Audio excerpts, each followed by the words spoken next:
Hi, everyone, and welcome to the Emerging Tech Pitch Night at Melbourne Connect Innovation Week, an event brought to you by YBF Melbourne Connect, Silicon Beach, Australia, Women in Emerging Tech, and the Algorand Foundation.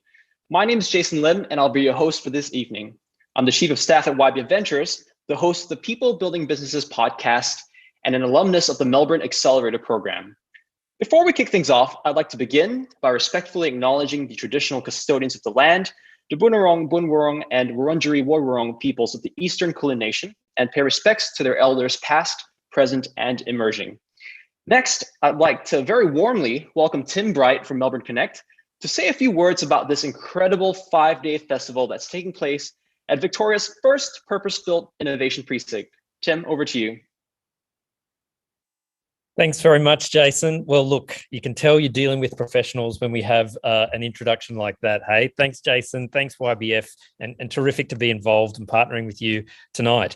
Well, look, the Innovation Week is basically what it sounds like. And, it is 2021 and we've had to turn everything online, but we're so pleased that you could join us today. And we're thrilled that everybody's stayed with us on this journey, despite the fact that you can't join us in this amazing precinct. So look, very quickly, I just want to say enjoy tonight, get involved. You can use the chat function on the on the webinar there, post your questions, join the Slack went through the invitation that you got earlier today from the YBF team, and get and make some new connections and collaborate. It's all about that. So as I'm sure you're going to learn throughout tonight, YBF becoming a very strong partner of the precinct. And so we hope to see a lot of you on campus at the precinct in the near future, whether as a co-working partner, whether as a student who's coming to visit, whether you're pitching your own ideas, or indeed just visiting many of the events. So look, enjoy tonight. Happy to be here. Great to be involved, and good luck to all the pitchers sharing tonight. Amazing. Thanks, Tim. While we're not able to physically be in Melbourne Connect tonight, I'm excited to share with you that YBF Melbourne Connect, Melbourne's newest co-working tech hub, will be opening in a few months' time, and we'll look forward to welcoming interested parties to the space once lockdowns are over. The new space will have a range of private offices, open plan desks, project spaces, media studios, meeting rooms, event spaces, and of course, a buzzing tech community. We can't wait to show it off. All right, now on to the main event. We have 10 amazing startups with us this evening that will all go through a first round where they will have 90 seconds. Yes, 90 seconds to pitch their startup or idea to our audience and our judging panel. After each pitch, there will be 2 minutes set aside for our judging panel to ask very hard questions, I'm sure. I'm excited to announce our judges. Firstly, a very warm welcome to Karen Cohen, the founder and director of Emerging Tech Talent, a company that helps humans connect to emerging technology. Karen, can you please give us a wave? Karen's also the founder of Women in Emerging Tech and deputy chair for Blockchain Australia. She's the blockchain expert in residence for YBF Ventures and the community champion for the Algorand Foundation. She's also the recent winner for Diversity and Inclusion Tech Leader for the 2021 Liftoff Awards. Our next judge, please say hello to Zhang. Jack, give us a wave, please. Jack worked in the IT consulting industry for more than 10 years as a senior data engineer and business intelligence consultant with Accenture, SMS, Telstra, and many other companies. He moved into the blockchain industry 4 years ago, where he worked for Huobi Australia and 2 other exchanges. Currently, Jack is the operations manager of the Algorand Foundation, supporting and building the local Algorand community here in Australia. Our final amazing judge is Karen Finch. Karen is a non-practicing lawyer, CEO of Legally Yours, vice president of the Australian Legal Tech Association, ALTA, a lead organizer for the Women of ALTA, a legal tech editor for Idea Spies, a law reference committee member for CQ University Law School, an event organizer for the Silicon Beach, Australia startup community, and a passionate ambassador of the progressive law movement. We've got 3 highly accomplished judges here, and I'm so excited to have them to be able to be part of this event. All right, now for the main event, the pitching. So the order for this evening will be as follows. We have 10 amazing companies. Firstly, Iculus, followed by Amigo, followed by Biobrain, followed by Clean Diesel. Next up will be Molly, followed by Next Round, Project Dawn, Silver Adventures, Earth.io, and finally Wine Time Australia. To the companies that are pitching tonight, when I call your company's name, you'll have 90 seconds to pitch. When you hear the alarm, which will come on shortly, there you go, your time's up, and we'll move on to the 2-minute Q&A with the judging panel. Once the 2 minutes are up, you'll hear the alarm ring again. And that means your time is up. We'll be extremely strict with timing tonight, so please wrap it up by the time the bell rings. After the first round, our judges will choose just three startups to move on to round 2, where you'll have 4 minutes to pitch, followed by 3 minutes of Q&A, and the bell will be in action to track your time once again. Before we hear from our first startup, I'll just run you through the amazing prizes we have on store tonight. Our first place winner will receive free space at YBF Melbourne, our headquarters in the CBD. You'll get 2 free desks for 3 months, valued at over $4,600. You'll also receive $200 in Algo tokens from the Algorand Foundation. You'll be interviewed by Silicon Beach, Australia, one of the largest startup communities in the country, which will be shared across all their channels. And finally, you'll receive mentoring from Airtree Ventures, one of Australia's leading and biggest venture capital firms that invests in tech entrepreneurs. Our first runner-up will receive free space at YBF Melbourne, 2 free desks for 1 month, valued at over $1,500, an interview with Silicon Beach, Australia, as well as $100 in Algo tokens from the Algorand Foundation. Our second runner-up will receive free space at YBF Melbourne as well, 1 free desk for 1 month, valued at over $700, an interview with Silicon Beach, Australia, and $50 in Algo tokens from the Algorand Foundation. All right, so now on to the main event. Let's get going. Firstly, a big warm welcome to Icolas. You have 90 seconds. Please make sure you're unmuted, and over to you.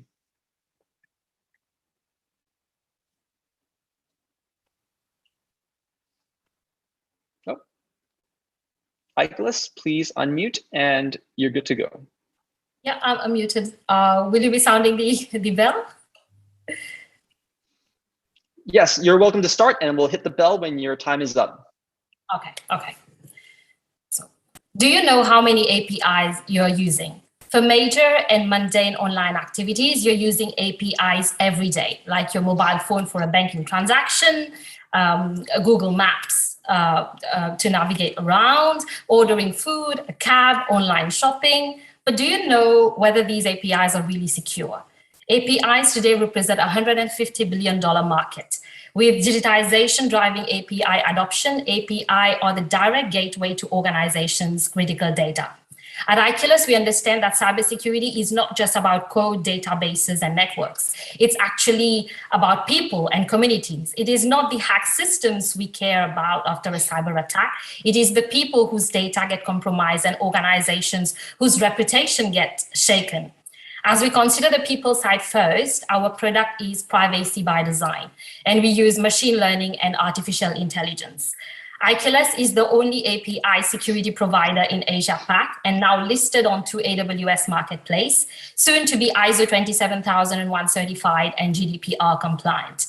According to our customers, having visibility on security vulnerabilities and detecting anomalous behavior in their API usage help them to stay ahead of the curve, allowing them to move forward with confidence, not fear. They can innovate, expand, and take opportunities their competitors can't even see.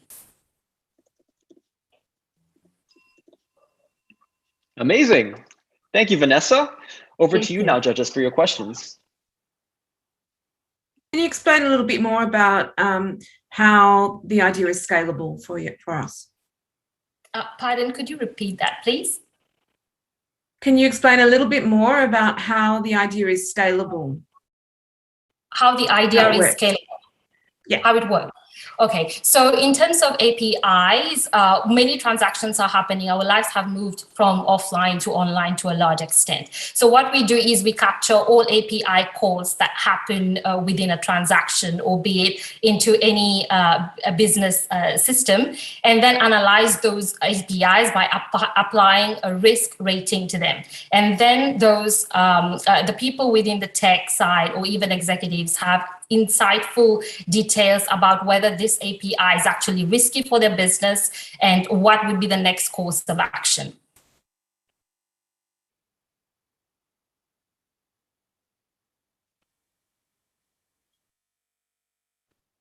Any other questions from the panel, please? Which stage of this project right now?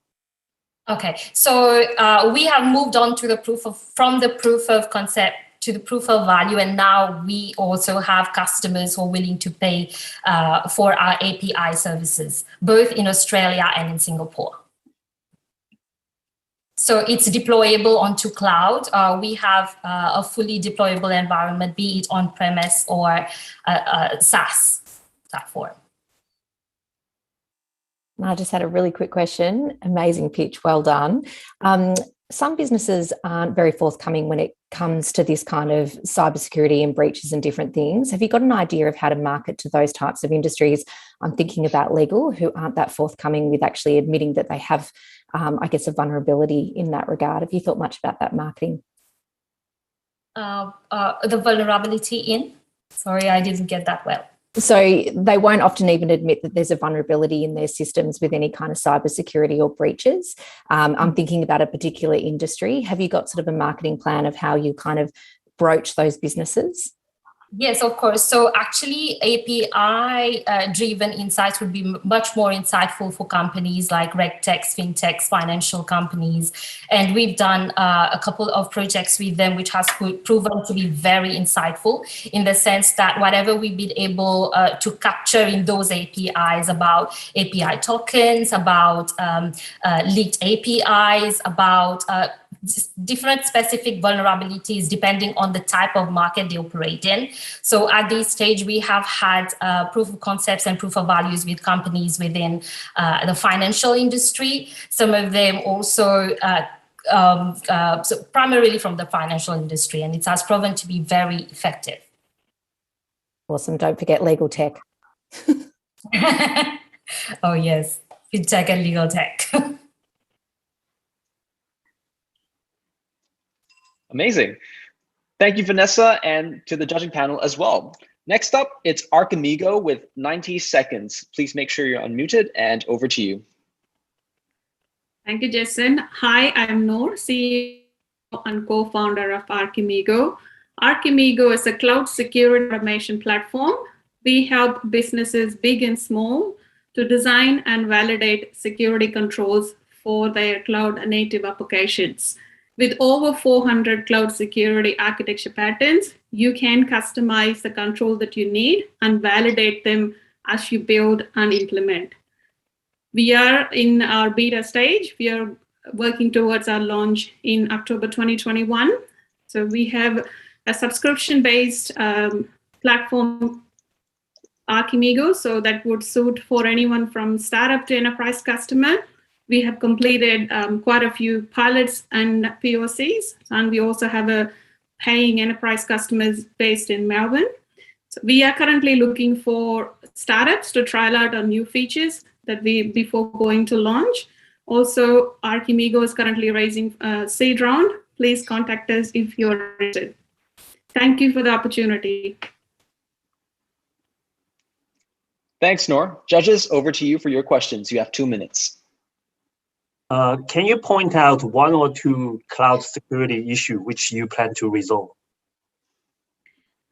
So we have actually, So we have categorized the security controls in 6 security domains. So if we take one of the domains being encryption and key management, so one of the controls that we do is we have designed here is one, encrypting your storages, managing your keys securely, whether it is cloud native keys or the customer managed keys.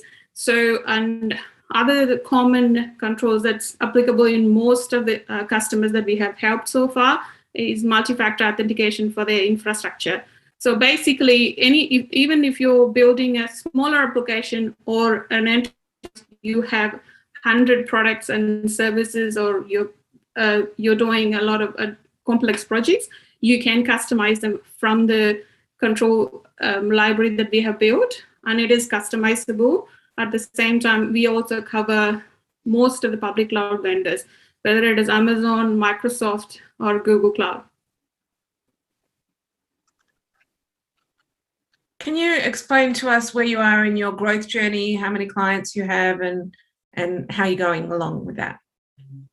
So we've started our company in 2019. So we've had our MEP exhibited in RSA 2019.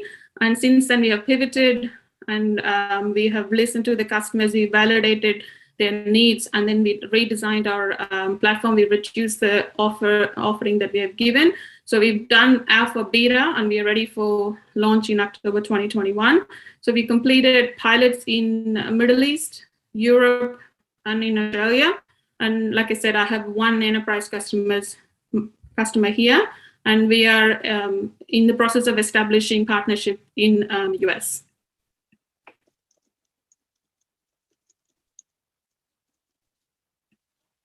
Thank Amazing. you. Any final questions? Nope. Great. Thanks, Noor. Great questions by the judging panel as always. Next up, it's Biobrain. You have 90 seconds. Please be sure to unmute yourself, and over to you. Thanks very much. Good evening. My name is Caroline Cotton and I'm the founder of Biobrain, an interactive STEM online education platform for secondary school students globally. Currently, we've got over 300 million students studying STEM around the world. However, accessing high quality resources is extremely difficult to prepare these students for post-secondary education and the skilled jobs of the future.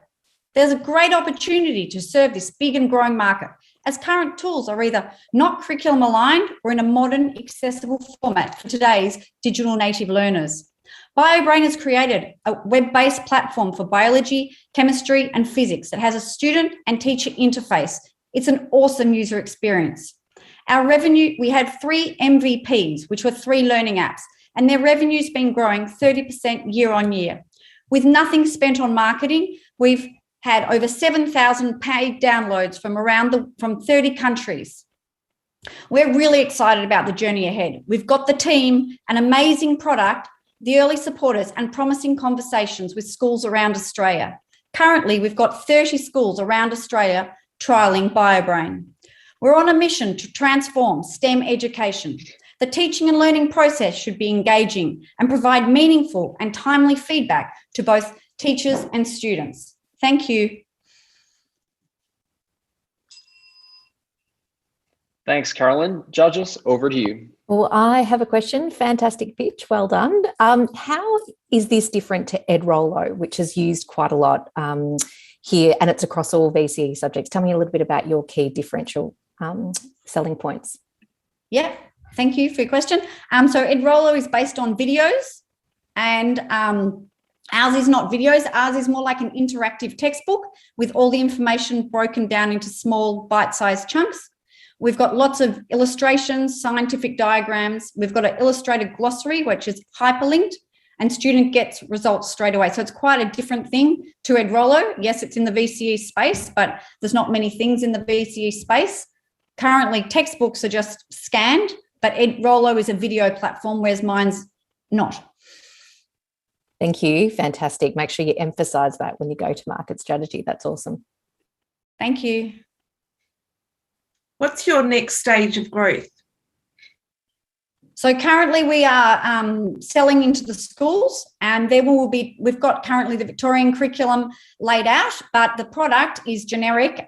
We have a generic version as well. So we will be tailoring to the International Baccalaureate, which is around the world. 150 countries use it. We'll do the American curriculum, the NGGS, which 26 states in America do. So because the subjects in STEM, biology, chemistry, and physics are the same, no matter where you are in the world, your body systems are the same, no matter what language you speak, no matter what course you do. So that's our growth plan. Thanks. Thank you, Karen. One question. What's your major challenge you are facing right now, you reckon? Getting enough people in the company, because we're expanding rapidly, and yeah, getting funding. So that's why we're out to raise some money now. Thanks. Thank you. Thanks. Well done, Carolyn and Team Biobrain, and thank you, judges. Clean Diesel, you're up next for 90 seconds. Please make sure you're unmuted.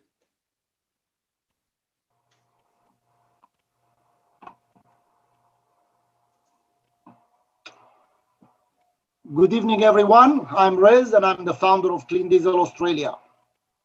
Electric and hydrogen-powered cars are here. However, we need to address a major roadblock to EV ownership: charge anxiety. We have invented a transportable green autonomous power station with zero net emissions, powered by solar and biodiesel. We call it the gap station, as it can fill black spot gaps in the existing charging network. Its streamlined design unfolds from a container, can be deployed turnkey ready within a day. Alongside the 4 charging ports will be a sitting area, coffee machine, infotainment, and fast internet. It even has solar produced drinking water. All while your car is charging, you can take an electric bike for a spin. The design is modular, so in remote areas with high through traffic, the capacity can be increased by adding more of the 20-foot modules.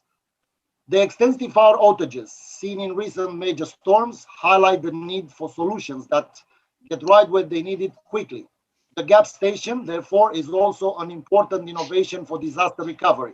A single gap station can power a small town. The green autonomous power station has arrived at the perfect time to support flexible adaptation as we move away from fossil fuels and toward renewables. Thank you. Thank you. Judges, over to you. Thanks for that. Can you tell us where you are in your progression of your business?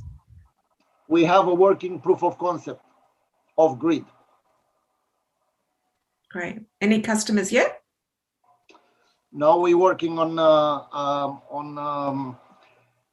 the design to make it compact, and we looking to partner with the Victorian government. Great, thank you.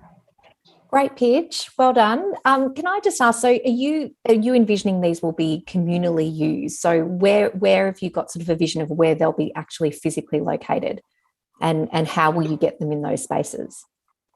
So they will be located. They can be transported by a trailer and can be operational within few hours. They're going to be located where it's very expensive to run infrastructure. So we're thinking on the rest areas along the major highways. Fantastic. Maybe the dog at Gundagai. Just joking, don't worry. Over to... No, I don't have any question. Thank you. Thanks. Perfect. Thank you, judges. Great pitch rares. And next up, we have 90 seconds of Molly. Please unmute yourself and over to you. Thanks. Good evening. My name is Ali Reza, and today I'm here to talk to you about decarbonizing the food and agricultural supply chains. The entire world has joined the Paris Agreement, and by 2050, we've set ourselves the target of becoming carbon neutral. This includes businesses, governments, and individuals. Our state-of-the-art solution uses a unique decentralized finance platform comprising of verified tokens that can be exchanged for real money. It will connect carbon catching and emitting businesses to enable the cross-border trading of high-quality carbon credits. Mali will create a reliable stream of income for innovative businesses and farmers who invested in environmental solutions, whilst facilitating large corporations offset their emissions. Carbon neutrality can be achieved through a combination of emissions reduction, offsetting, and carbon absorption. Mali focuses on offsetting as an important part to enable the industry achieve its targets. What will you do to reduce your emissions? Thank you. Thanks, Ali Reza. Over to the judges. Can you tell us, Ali, where you are in your journey with this idea? We are in our pre-seed stage at the moment. Great, thanks. You mentioned, or you didn't mention in the pitch, but I know you mentioned in an application that you made that one of the biggest challenges is actually VC's mindset around what you're actually doing it. So it's actually moving that shift away from traditional sort of funding models. What's your sort of plan raising money? Have you got sort of an idea of how you're going to shift that mindset to what you're doing because it's so new and different? Well, Good question. I guess at this stage, we're focusing on developing a proof of concept. So we've completed our technical validation. We've done our research. It's all completed. We've spoken with the industry and, confirmed that there is a problem and our solution actually addresses that problem. So at the moment, we're working on that proof of concept. And I guess once that's built within the next 2 months, then we'll be able to actually demonstrate the solution, with limited functionality to investors, to the industry, and gain further traction. Best of luck with it. Well done. One more question. Would that be a major challenge to get a big corporation to get involved? And then how are you going to talk to those big corporations to get them participate? Well, my co-founder, Ingeborg, she's already had lots of good discussions with the food industry, with large corporates in Europe. There is a strong interest because of the underlying problem that exists, from the perspective of these corporates to actually have access to reliable credits. Because at the moment, it's all fragmented. They have to go to different platforms. There is no cross-border trading really going on. So based on the conversations we had so far, there is strong interest, for these companies to actually work with us. Thank you. Perfect. And that's time for the judges. Great stuff, Ali Reza. And next up, I'm proud to welcome Next Round for 90 seconds. Please make sure you're unmuted, and over to you, Next Round. Thank you. We can all acknowledge that the workplace has changed immensely in recent times. We've seen entire workforces move to remote working environment, which has presented considerable logistical, cultural, and mental health challenges for organisations and its people. Fundamentally, the workplace of today looks very different to the workplace of before, and the importance of focusing on employee recognition and engagement has never been higher. Despite this, however, companies continue to pour millions of dollars into programs that were designed for the old workplace. Companies continue to focus on rewarding only the top performers, ignoring the rest, and to do so with generic, outdated rewards like Coles gift vouchers and rewards points. Hi, I'm Adam Wood, co-founder of Next Round, and we're here to fix that. Next Round is an employee recognition platform designed to recognise everyone that deserves it, not just the top performers. We partner with top hospitality businesses in Australia so that teams can reward each other by shouting them with their next round of coffees, cocktails, burgers, or beers. With Next Round, teams reward each other in a way that they want to be rewarded. With our digital platform, we bring our clients rewards that resonates with today's employees and allows teams to reward each other weekly, not quarterly, solving the recognition challenge for today's organisations. We'd love to speak to you more about Next Round in your workplace. So if this is something that would be interesting to you, please get in touch to learn more. Thanks so much for the opportunity to speak tonight. Thank you. Judging panel, you have 2 minutes. It's a fabulous idea. Thanks for sharing. Where are you at with clients and in your business journey right now? Yeah, so we've been sort of working on the product a fair bit, trying to work with companies to get user feedback. So speaking to managers, speaking to teams. We've got our first foundational client, BDO, the accounting firm, have been on board for about 6 months now. We've just processed a recent renewal with them, which is fantastic, which means they've used it, they've liked it, so they've renewed. And it was at that point about a month ago that we sort of pulled the trigger on, okay, well, let's actually put some effort towards going to market, to actually attracting new clients. And since then, we've added 3 more clients. So, which we think is a really good return on our effort, because we don't have a big sales team out there going nuts with this sort of stuff. So, so we're pretty happy with that. But yeah, basically in the market, looking to scale now. Fantastic, thank you. Awesome pitch, and love the idea. When you're sort of building something that's dual-sided, have you got a plan of how you're signing up, I guess, those hospitality providers for the rewards in conjunction with obviously the clients as well? Have you got sort of a balanced, I guess, acquisition strategy on that side? Yeah, absolutely. We've got what we've called a sort of a demand-led approach to that. So I'll take the BDO example. When we onboarded BDO, part of that onboarding was consulting with them to understand who do their employees want to be rewarded with.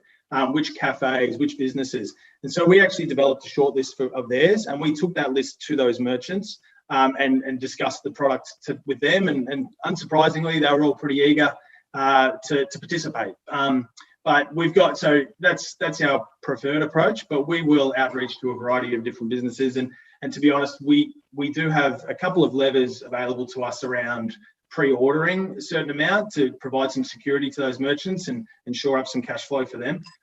So it's absolutely a huge priority for us to make sure we get that merchant network correct. And so far, we feel that our approach has been working pretty well.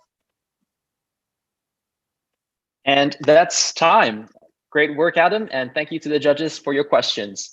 Project Dawn, you're up next with 90 seconds on the clock. Go ahead and unmute yourself, please. Hi, I'm Ahana, and this is Shira, and we are here to pitch our no-code AI product. Several researchers on the impact of COVID-19 have concluded that the #1 necessity to keep a business up and running is by using the power of data to make better decisions. This is true for both large and small businesses. While small businesses are finding new ways to use data, the fact of the matter is that more than half Aussie businesses have a turnover of less than 200 grand, and the average cost of one data scientist, 150 grand. You do the math. Clearly, smaller businesses cannot access, afford, and use AI that has the potential to transform their business in the same way as big corporations do. We are a team of data scientists who've been in this space since the time when commercial AI was only a research topic. Through our years of experience, we have seen how data can shape businesses and have ourselves being a core part of teams that have helped Fortune 500 companies rise from global financial crisis and pandemics and know exactly what works and how. However, we've observed that the benefits of data science and AI are not realizable for smaller businesses. Project Dawn is our effort to change that for the better. We are building an affordable, subscription-based, no-code AI tool that uses best AI in the backend and a user-friendly, intuitive front end to enable any non-technical user in any industry to make decisions on their own, data combined with market intelligence. The best part, you ask, doing all this without writing a single line of code. Just on time. Well done. Over to our judges now for your 2-minute Q&A. I got a question. How exactly the data, the AI system can help with the small business? So one thing, it's a great question, right? So one thing we've done is, from years of experience, we've standardized the data input. So any small business can take a template, just fill that template up in an Excel sheet, bring it to our system, upload it, and they can use the AI on top. So we'll help them, and all the systems like the MYOB systems, the point of sale machines, the system that you use can be used to fill that template. So we've standardized the templates and we're trying to pattern them. And that's the secret sauce that will help power anybody use AI. Can you give us an example of a type of decision that this technology can help a business with? Yeah. So, for example, we're helping a restaurant understand how to staff their people based on the volume that they can expect. And so what we've shown them is the seasonality in the restaurant business. Everyone knows that intuitively, but using our tool, they were able to figure out that Wednesdays are really good for business and Thursdays, Fridays, not so much. So they have to just hire one staff less. And as anybody who runs a small business knows, hiring one less staff for 2 days a week is the difference between profit and loss. So that's the decision. So the tool will say, this is what we think is happening. You have more staff on these days, just hire one less staff. So it's instant action. You don't have to hire a consultant to do that. That's what we do. Brilliant idea. Legal love no code AI. So there you go. The legal industry are really up for that kind of stuff. I did a bit of research on you and you mentioned this concept of templatization. Can you just expand a little bit on that concept? Yep. So as data scientists, it's often a joke, and you can ask the other judge here too, is 85 to 90% of the time we just spend cleaning data and putting data together. That's what we do for a living. And then the AI is just the 10% of the time. So what we've decided is what data we know. If you want to solve a segment, if you want to segment your customers, the data has to be in a particular format. So we'll tell, just give us these 10 fields, and where you can find those 10 fields and how to fill that Excel sheet will help. It'll be fairly straightforward to do. They just have to bring that sheet, upload it into a web browser, and it'll do all the smart rest. The same thing with forecasting, the same with predicting if your employees are going to leave you or if you're going to have churn. So we standardize all of that, and that's what we mean by templatizing the data. It's pretty much like a cursive writing notebook. You have the dots there. All you have to do is, write on it and give it to us in that template. Awesome. Thank you for breaking Just that down. jumping in here. And that's time. Well done, Team Project Dawn, and to the great questions from our judges. Silver Adventures, it's your turn. You have 90 seconds, and make sure you're unmuted, please. Hi everyone, I'm Colin from Silver Adventures. You might not be aware that even before the pandemic, 50% of older adults experience feelings of isolation and loneliness. And unfortunately, this has only gotten worse with restrictions and lockdowns. It's a huge exploding health problem and a global one too. And it can lead to serious mental health issues such as anxiety, depression, and the early onset of dementia. Our mission is to enrich the quality of life for older adults with meaningful experiences that bring joy through virtual reality.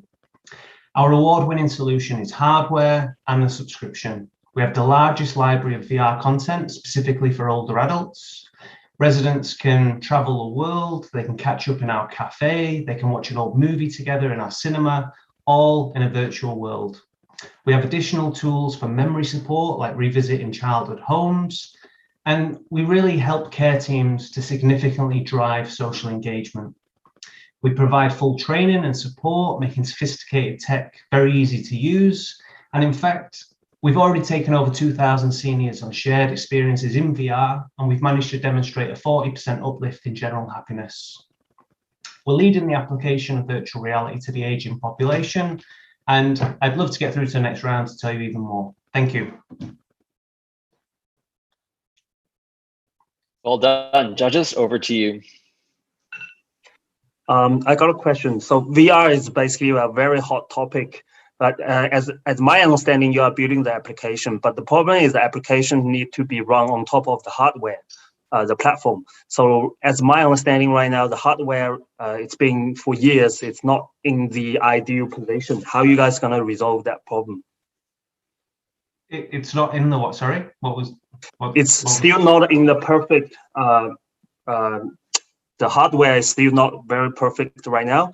And then when people wearing the hardware for a long time, they feel not comfortable.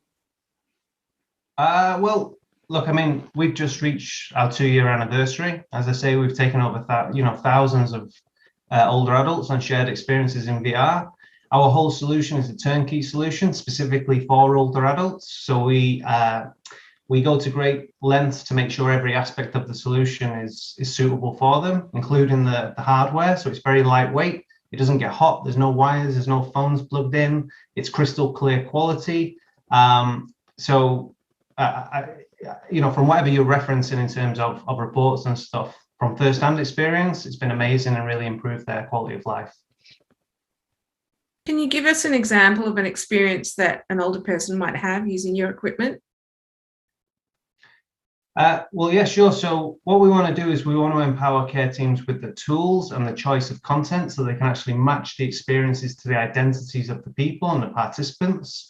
We find that's the best way of making sure it's very meaningful. It's not Netflix, just to throw things at a wall and see what sticks. We really want to bring joy to participants.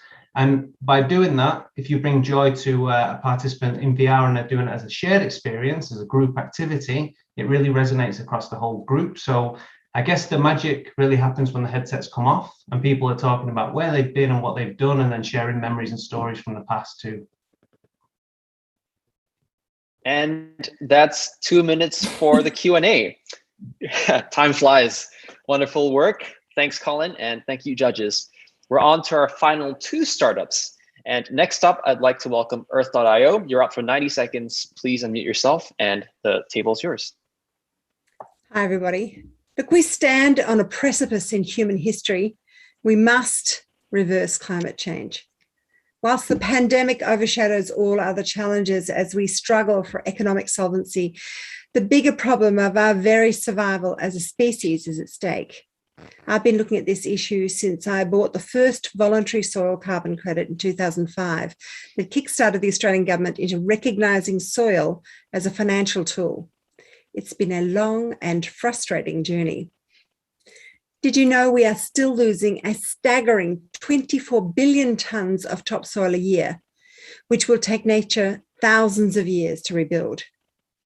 Without topsoil, nothing grows. Soon we and our children will not be able to eat. At Earth, we've developed a suite of tools and services to address the need to fund farmers to rebuild the soil with biological practices, not chemicals. We validate their level of regeneration, biodiversity, and carbon sequestration using satellite algorithms measuring 30 centimetres into the soil and ground level recordings via photography and frequency technology of the biodiversity they nurture. We're developing an NFT to store all this biodata on the Algorand blockchain so the farmer can own their data with a unique industry-first biodiversity rating that multiplies the value, the dollar value of their soil carbon credit. For the consumer, we have a crypto wallet interface for micro and macro Earth coin payments. But our community and our customers are farmers, concerned citizens, and industry. So why not come on board at Earth.io and be part of the change? Thank you. Thank you, Samantha. Great pitch. Judges, you have 2 minutes. Sam, where are you at with your journey now in terms of your business? Well, it's a huge thing that I'm doing. So it's taken 3 years just to get the soil carbon measurements actually validated. That's been a huge project. And literally because of COVID, it's been very difficult to get out to these farms, but I've managed to find a way to get through the passes and stuff. And I've just finished validating the farm you see on my screen and several other farms, and it's coming in at a 0.1 to 0.2% ratio. So we now, as a lean startup, can start with just the soil measurement.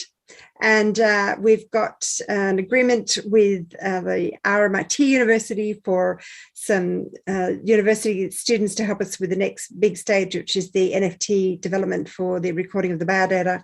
And I'm working with a scientist in Sierra Leone and actually all over the world, because I run a clubhouse room every Tuesday for about 4 hours with different people.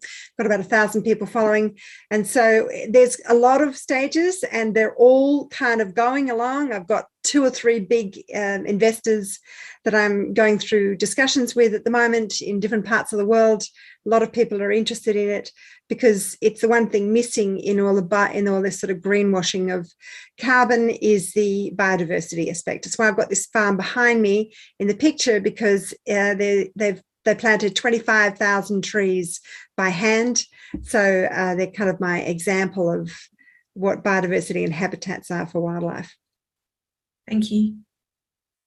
Amazing, Sam. Really quick question. I know we're almost out of time, but my question is, crypto is a really hard concept for the majority of people to kind of get their head around. What's been your marketing strategy for the farming community to get them to understand exactly what you're doing with that concept? Well, look, the thing we're doing is very simple, so they don't have to use cash.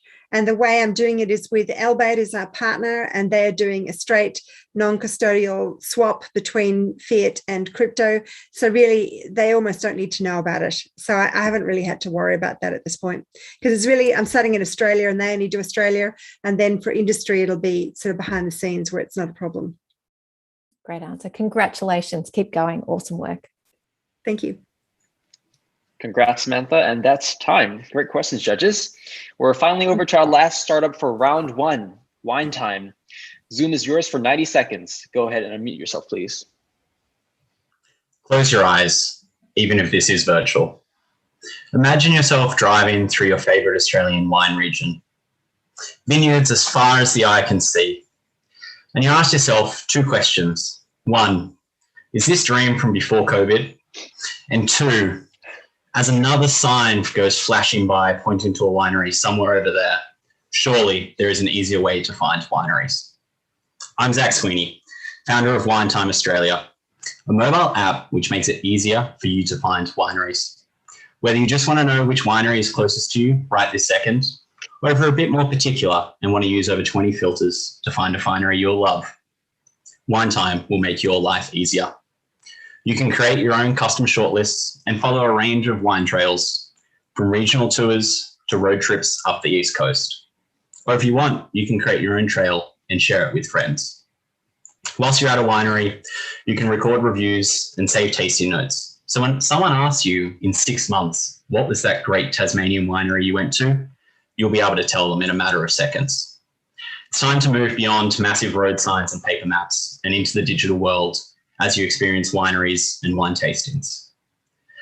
So download the app on Apple and Android as soon as the judges finish their questions. Thank you. Thanks, Zach. Over to you, judges. You have 2 minutes for your questions. Can you just tell us about the scalability in terms of how many wineries have signed up and how many people have downloaded your app? Yep. So the base data, so in terms of all the wineries being on there, we started with the East Coast of Australia and we collate that ourselves. So we've got over 700 currently, and we're currently in the process of building a web scraping algorithm so that we'll be able to scale that not only to the rest of Australia, but internationally as well. In terms of wineries and customers, we've only launched in the past few weeks, and it wasn't the best time to launch on the East Coast of Australia, unfortunately. But we've got a range of wineries that are interested and signed up for trials, and we're also targeting both state and regions, because we feel if we can form a partnership with them, not only does it give us the scale in terms of multiple wineries at once, but that strength of partnership with those regions will protect us if a larger company does want to come and specialize in the wine field. Great, thank you. Amazing pitch. You took me on a journey there, and I have to say I've got massive FOMO now because I wish I could go to those wineries. So awesome pitch. My question, what's your revenue model? So is it the wineries that are paying to be as part of it, or are you going to charge the app? What's the revenue model behind it? So there's 3 different tiers of customers, and for all there is a base level, which is free. We want to make sure that we do get people onto the app and also wineries signed up and interacting with the app. But for each of those 3 tiers, so individuals, wineries, and wine regions, there's a subscription service. So individuals can sign up to get exclusive wine trails. So maybe that's curated wine trails or road trips. Wineries can sign up so they can load in events and deals and promote that to people on the app, and also get access to data insights. And wine regions, if they sign up, they'll unlock those functions for the wineries. And there'll also be a dedicated regional section where you can learn about regional activities or regional accommodation and different dining venues. One more quick question. So for your app, what's your major selling point for people to download and use your app rather than just go to a free Google map to search around? Yeah, so there's 2 things. From a base perspective, you search winery in Google, and I've had this problem a lot of times. Often the results are very hit or miss. You could turn up with a bottle shop instead of an actual winery. So from a base perspective, it can actually be difficult to find a winery. And then the fact that even the base version of the app lets you filter from wine type to wine price, lets you shortlist your favorite wineries, just gives that extra level of detail and functionality, which hopefully users will enjoy a lot more than just a Google search. Amazing. That's 2 minutes. Again, time flies very quickly in these things. Thank you, Zach. Thank you to our judges. And that wraps up round 1 for our pitches tonight. We're now going to excuse our judges to a private breakout room so they can whittle down to just 3 finalists, which is going to be a very difficult task. Karen, Jack, and Karen, please feel free to slip away to deliberate. Our judges will have 5 minutes to choose the finalists for the next round. And while we're waiting, feel free to take a break, grab a drink, and we'll also welcome Jason Lee from the Algorand Foundation to tell us a bit more about their work. We'll see you back here when the judges have selected the finalists. Jason, please make sure you're unmuted, and over to you to talk about Algorand. Yep. Hi everyone, and hi. Thanks, Jason, as well, Jason Lim. Great. And I just want to say during this little intermission that I'm really excited to just share on behalf of Elgin Foundation what's happening, mainly because it's quite personal to me as well. And to those of you who are here, I'd like to start with a story. 5 years ago, I came in fresh off the plane from Kuala Lumpur, Malaysia, newly married, and one of the first co-working spaces I entered was YBF. And one of the first few people I've met was actually Jason Lim. And back then, 5 years ago, he was literally just, getting his feet onto YBF and really digging his heels into it. And we built a friendship along with other YBF team members. And that led me on a journey towards being involved in the fintech industry and later in the blockchain industry. And in that span of that 2016, that year, I attended one of my first few meetups was actually Silicon Beach, Australia.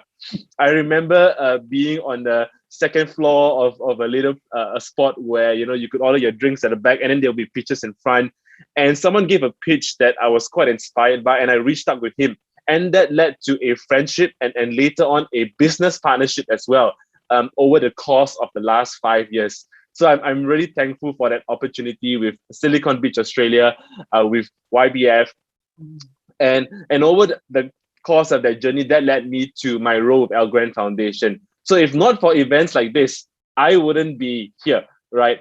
And I want to encourage you, albeit being virtual, that you continue to connect, that you continue to get in touch with people, because you never know what may happen. Fresh off an April event back when Melbourne was off the lockdown, I was actually at Melbourne Connect. So team, I'm signaling to you.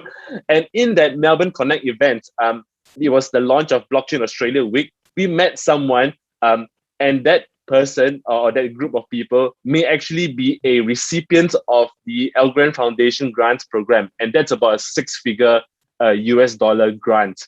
And this could happen to you too.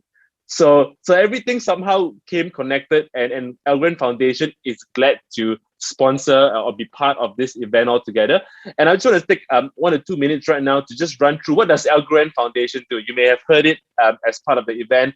So I'm just going to take a really quick while to share, and this may be relevant to some of you. I know a number of you have mentioned blockchain and cryptocurrency or digital assets. So this may be of interest to you, but not for everyone.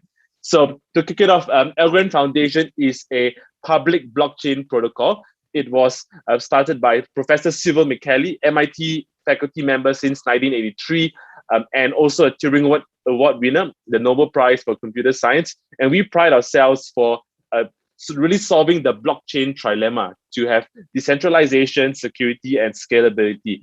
And since we started our mainnet launch in middle of 2019, quite proud to say we've got more than 500 different partners, and we are one of the more recognized professional blockchain platforms across the world.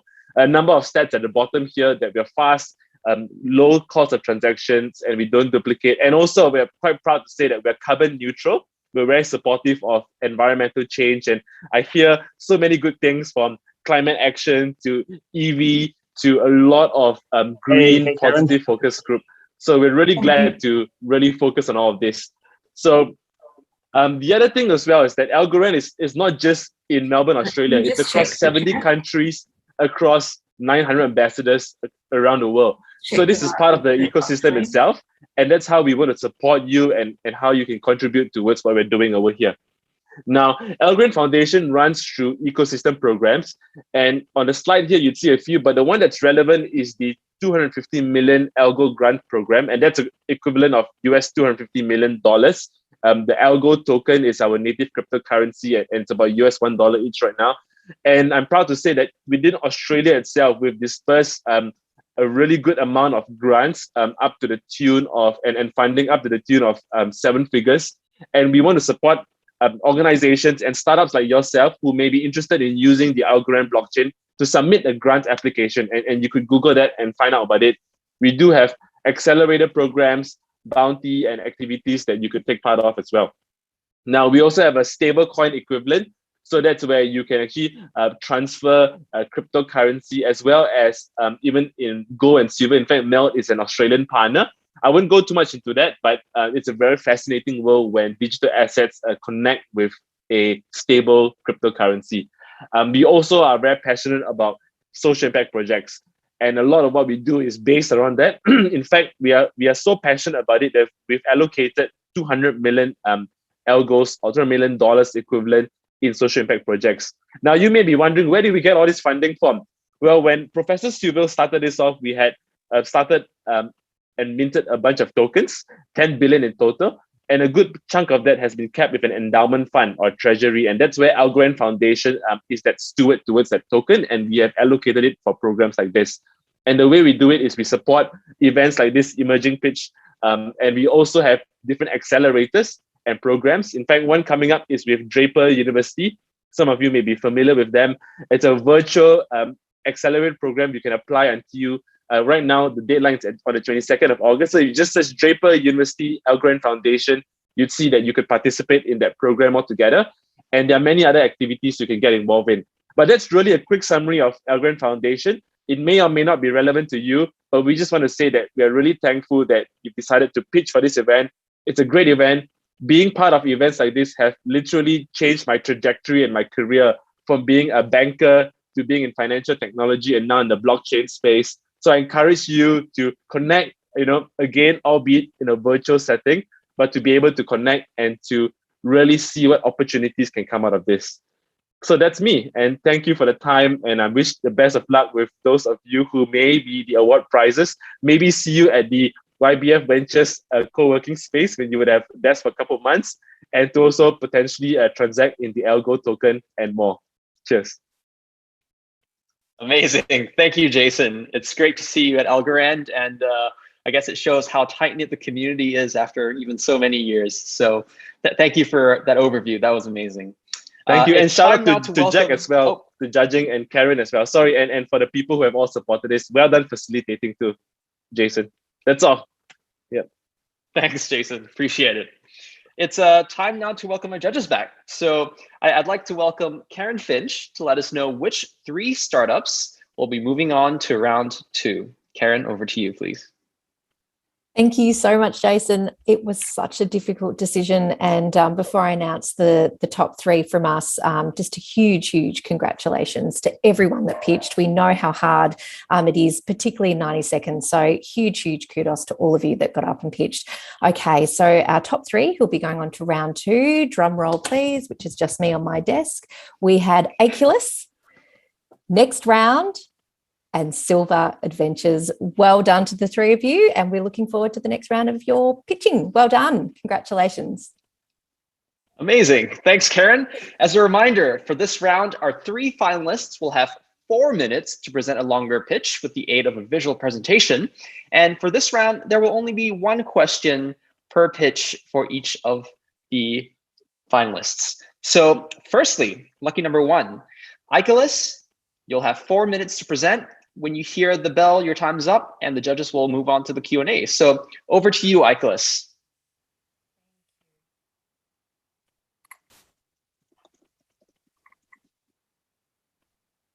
Hi, everyone. So at Aculus, we are set on a mission to secure the API economy. And I'll be sharing on how our product provides security, visibility, and privacy of APIs. APIs, commonly known as application programming interface, have taken over have been connectors of different systems and as mechanisms to provide digital services between organizations and their customers. Some of the key drivers of API adoption include open banking, the global switch of API-powered digital platforms, and smart cities and smart nation initiatives pursued by many countries. This is a rapidly growing area. Currently, over 80% of internet traffic uses API, and API market is growing at a rate of 29% annually, which is great.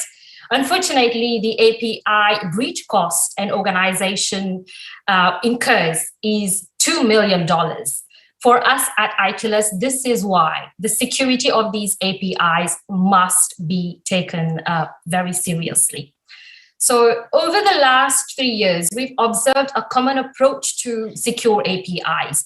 This typically involves the use of perimeter security controls, such as WAFs, web application firewalls, and API gateways. However, these controls are increasingly being compromised and have gaps that expose API services to ever-growing threats and attacks. So the Aculus API security product detects threats that have bypassed the perimeters using a different approach to the firewall and API gateway. Our product addresses the current gaps in the API security at the end of the day and prevents breaches that could otherwise significantly compromise an organization's API service. Ultimately, the Aculus API security solution helps the organization to prevent financial and reputational losses. Aculus is currently used by financial services companies to increase inbound API requests and detect authentication bypass attacks, account takeovers, or compromised API tokens. As a key differentiator between our solution and competing products is that we prioritize privacy. The Aculus product does not contravene the host organization's privacy requirements. And this is something that most of our customers value the most, privacy. In terms of deployment model, so we provide a very flexible deployment model which allows any organization a choice between a SaaS solution or an on-prem deployment. The iKiller solution is soon to be ISO 27001 certified and is also available on AWS Marketplace.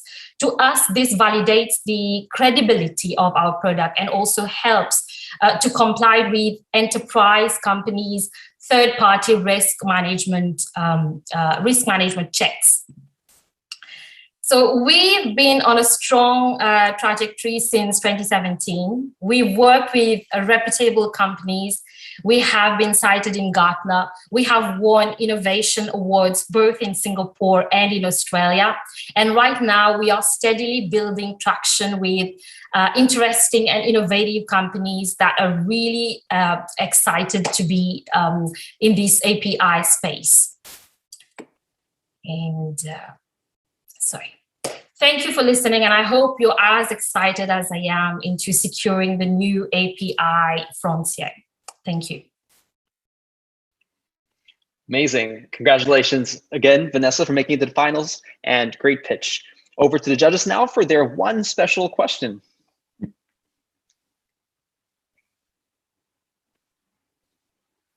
Can you tell us a little bit about your team and where you are in your journey? Okay, so in terms of our team, so we are currently 4 in the team, the CEO and the founder, Dr. Umaru Marwatona, the COO, Solo Kombani, who overlooks operations as well as HR functions. We have also a data and machine learning lead, Dr. Wilson Alberto Torres. So he looks at our technology, and I'm actually the cybersecurity and risk and compliance lead within the company. So everything to do with the cybersecurity roadmap and the security of iKillers at the end of the day, and contributing the privacy and contributing to protecting all the critical assets of the company. This is my area of focus. And in terms of our journey with our product, so we've already moved on from viability perspective, in the sense that this product has already been tested and has proven to be very effective. Especially, we have a lot of customers in different space of their operation. And then we tend to do also use cases, which has proven to be, at the end of the day, useful to those companies in intercepting and analyzing those API calls that are risky to their business. Great, thank you. Amazing. Congratulations again, iKillers, for making it to the finals, and great pitch. And thanks, Karen, for the question as well. Our next finalist is Next Round. You have the Zoom stage for 4 minutes. Over to you, and please unmute. Great, thank you.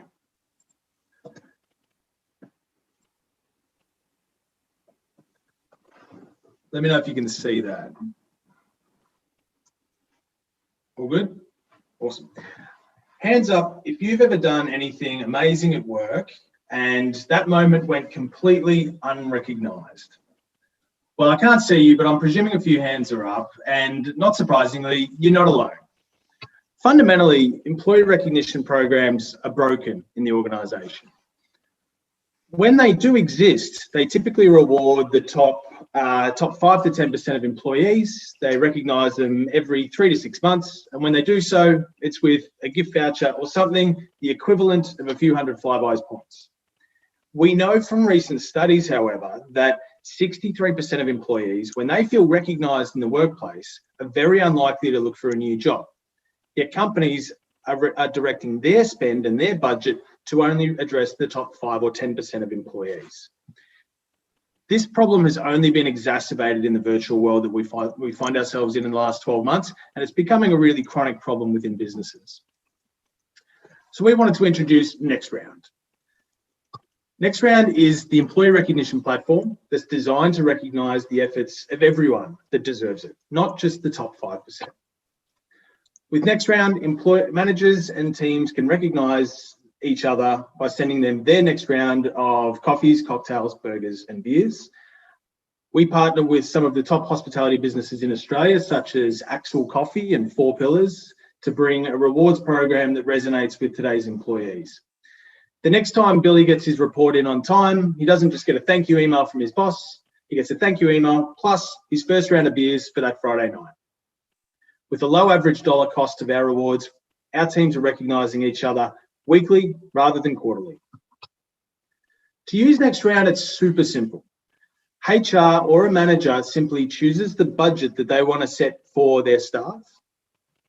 Those managers can then spend that budget automatically through our instant app or through our weekly pulse email without the need for receipts or tracking or anything like that.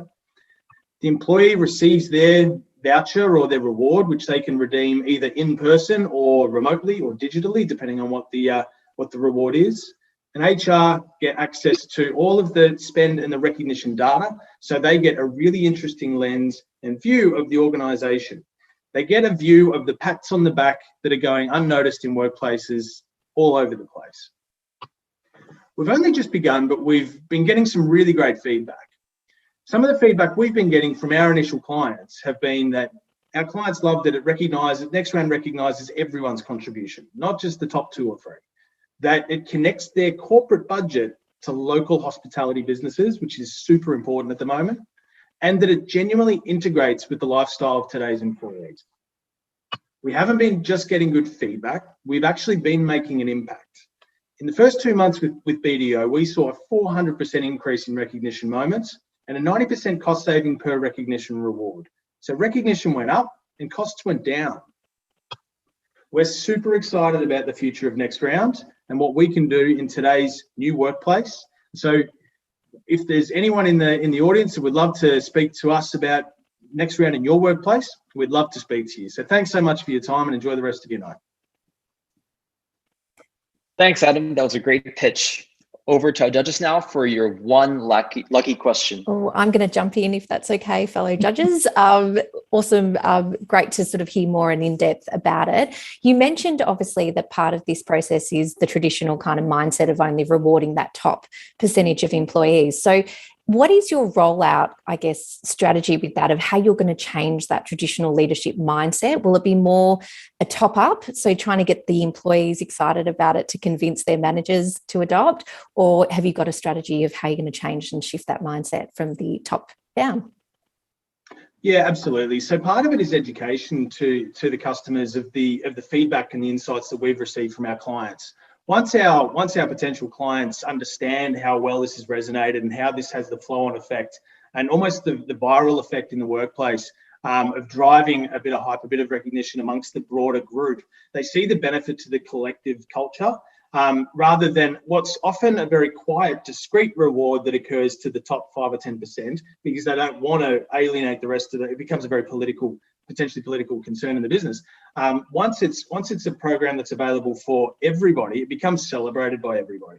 And because of the fact that we work with the top brands, people want to tell each other when they receive something from Four Pillars or when they receive something from Axel. It becomes part of their, like to the comment that I think one of our clients sort of flagged was the comments have come through. It integrates with the lifestyle of the employees and it gives them something that actually works for them. And so to sort of answer your question, the feedback, the collective feedback from the employees from a bottom-up perspective certainly resonates because HR and managers of all organisations and teams are always looking for new ways to connect and engage with their workforce. So it's a bit of education of what we've already seen on our journey, but I think we also offer a very simple onboarding process for clients to trial us out. So it's not a large sales cycle for us. Anyone who's got the ability to authorize $100 of budget into a business has the ability to trial our product. And so we find that once we trial it, it resonates and people want to go from there. So our land and expand concept for the larger corporates is kind of key to what we're doing, but being able to do that depends on having users that love our product, and that's where our focus has been, and that's what we've been able to do. Sorry, I just need one quick question. Can you just tell us briefly about your team? Sure. So my team, our team is, it's me and my wife, actually, Gracie, who couldn't attend tonight, unfortunately, but we're co-founders. We both come from teams. I've worked in teams my entire life, so has Gracie. I started out working at KFC as a cook. I've then moved into accounting, professional services. I've worked both of us have worked in Australia, Canada, and the US in teams of various sizes. And so this is a problem that this is genuinely a problem that we've just lived and breathed, and we wanted to fix, because we've led teams. You know, as we've sort of gone throughout our career and become management, we've had to empower teams, and so often when we've used the programs that we've been given by our employers, where we give out a $50 voucher to someone who worked their last 2 weekends and didn't see their family, we get the opposite. We get the opposite response from our employee. They don't actually feel rewarded. They quickly calculate the hourly rate, and it's not so rewarding. So, so this is a solution that we developed based on our collective experience leading teams. Great, thank you very much. Thanks. Amazing. Thanks, Adam. Congratulations again. And now we'd like to welcome our final finalist. Silver Adventures, you have 4 minutes. Stage is yours. Please unmute yourself.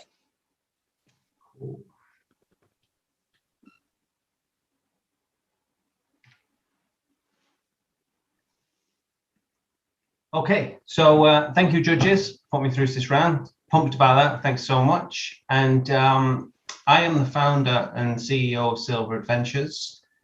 And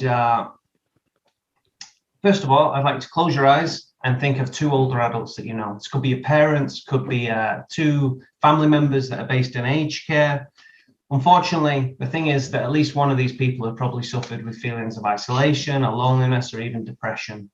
Isolation is a huge exploding problem. It's linked to many increased health risks, including the early onset of dementia, significantly increased the cost of care. And we've got a global shift in the demographic of older adults. So this is definitely a worldwide problem too. Silver Adventures uses virtual reality to reduce feelings of isolation and loneliness. And we've already taken over 2,000 seniors on shared experiences within VR, and we've actually managed to demonstrate a 40% uplift in general happiness. Our solution is sophisticated, it's easy to use. VR therapy is already a proven treatment to improve mental health. We help enrich interactions and engagement among residents and care teams. And as I said earlier, really the magic happens at the end of one of these VR sessions. We want the residents talking about where they've been and what they've done, and also sharing memories and stories from the past. And above all else, we want to put smiles on faces. We want to deliver joy, and we want to deliver happiness. Everything that we do is based around improving quality of life. So let me give you a short example. Imagine you were born overseas and you emigrated to Australia when you were a child, maybe 50 years ago. You've never been back to your homeland. What would be truly meaningful for you is to actually revisit your homeland, but not actually do that alone, but to be able to do that with your fellow residents, with your friends, with your family members, to be immersed in that place and have all those memories coming back. Each participant can look around in the virtual world. They can look around independently themselves with their VR headset. And care teams, well, they can view the same experience on their tablet, on their laptop. So everyone's going to be seeing the same thing at the same time. And what we want to do is we want to help diversify activities within the care facility. Most importantly, we want to bring joy to the participants themselves. We found the benefits are not only for residents, but also for care providers too. VR is shown to decrease depression scores among older adults. The benefits experienced by caregivers and residents and their families can help improve the bottom line. And also there's more demand for interesting activities and wellness support. So it's going to help businesses stay competitive too. We've already got customers in 5 states in Australia, and we've recently landed our first customer in New Zealand too. We've won 2 national awards. We're part of 3 different accelerator programs. We have an industry-leading podcast I'd recommend you have a listen to and subscribe to. It's amazing. And we've also been featured pretty significantly across the press. Our business model is around aged care providers, retirement living communities, and also hospitals that are using our solution. These are multi-year contracts billed annually. We're also excited to be piloting our home care solution with several large providers around Australia. And also we do premium content services. So this is developing VR environments, production of VR content, and also co-design projects. We're a turnkey VR solution, so that means we provide hardware, also software and content, full training and technical support too. We've got an amazing board of advisors with expertise across academia, aged care, dementia and palliative care.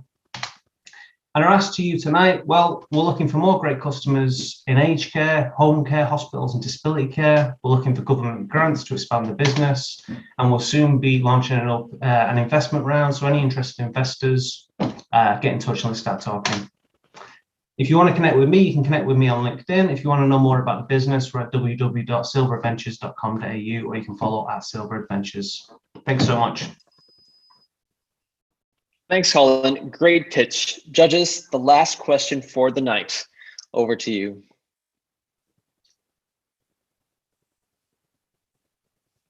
Again, can you just tell us a bit about the team that's working on the product?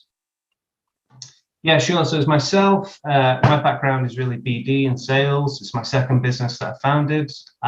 Also, I have an amazing CTO. We have a head of content marketing, and then we have about 4 or 5 different contractors that possibly we're bringing to the business with further growth. Great, thank you. And can I just add one, because I think that was super quick. Have you considered equity crowdfunding for your platform as a source? Just because I think people would so get behind this idea, because it really pulls at the old heartstrings, and we want the best for our aging community. Yeah, look, great question, and absolutely we're considering it. We are, like I say, putting things together for an investment round at the moment, and a few different options for that. Crowdfunding is something that we will investigate. We are, at the moment, it is a B2B solution, so it's not B2C. And with the home care side of things, it's kind of B2B2C. So, yeah, I think we'll see if that's a good fit. Thank you. Amazing. Cheers, Colin. Great pitch, and congratulations again for making it to the finals. Judges, thank you for your questions. A huge thank you to our 3 finalists for the amazing pitches. Our judges will now head into their breakout room to deliberate for just a few minutes to select the winner. Well, we'll have 3 categories today: the winner, the first runner-up, and the second runner-up. So please feel free to take a bio break, grab a drink or snack. And I'd like to also now invite Tim Bright from Melbourne Connect back to the virtual stage to talk about what's happening for the rest of Innovation Week and the amazing events that are coming up. Tim, over to you. Thanks so much, Jason, and congratulations to everyone that's pitching so far, and congratulations to the judges for giving up their time and feedback as well. I like that last point about the crowdfunding equity. Very, very, very interesting thing, and that's gone through the roof this year. I've got some friends working down at Virtual, I think it is. So Innovation Week. Well, look, you can just Google it. Google Innovation Week at Melbourne Connect, and that should take you to a URL along the lines of innovationweek.melbconnect.com.au or something like that. But I recommend the Google route. And we've got 2 days left. And so there's some really exciting events tomorrow. We've got a terrific forum from one of our partners here called Future City Symposium. And that's being run by the architects Clark Hopkins Clark. And they're basically looking at the future of placemaking, an intriguing topic at the moment now that we've got things like the pandemic and everything else. But they're looking at what place means and how community fits into it, how digital transformation fits into it. An incredible array of speakers that they've put a huge amount of time into. I think we're tipping over almost 400 people for that event. So well worth coming along to that. We've got some terrific events by some of the startup clubs here at Melbourne University, a group called Startup Link. They're having a conversation about how engineers might be able to get into startups. Engineers, particularly at the university, don't necessarily think about startups as a route that they might be able to take after graduation. But this group wants to explore how that might be possible for them and some of the avenues there. There's a terrific session that we've got for the partners about called Meet the Neighbours. We've got a terrific couple of sessions from our early learning partners here at Melbourne Connect Freubel. So they've got a little scientist program, which is absolutely incredible that they're doing a presentation about. And then the big events happen in the evening. We've got another meetup tomorrow night, Aging 2.0 meetup, which is an incredible group. I was told the other day, 157 chapters worldwide, and they're hosting their local session online, of course, tomorrow, looking at all the various innovation in the aging sector. And we're thrilled that they're coming, and hopefully they'll be a permanent fixture around the precinct. We'll see.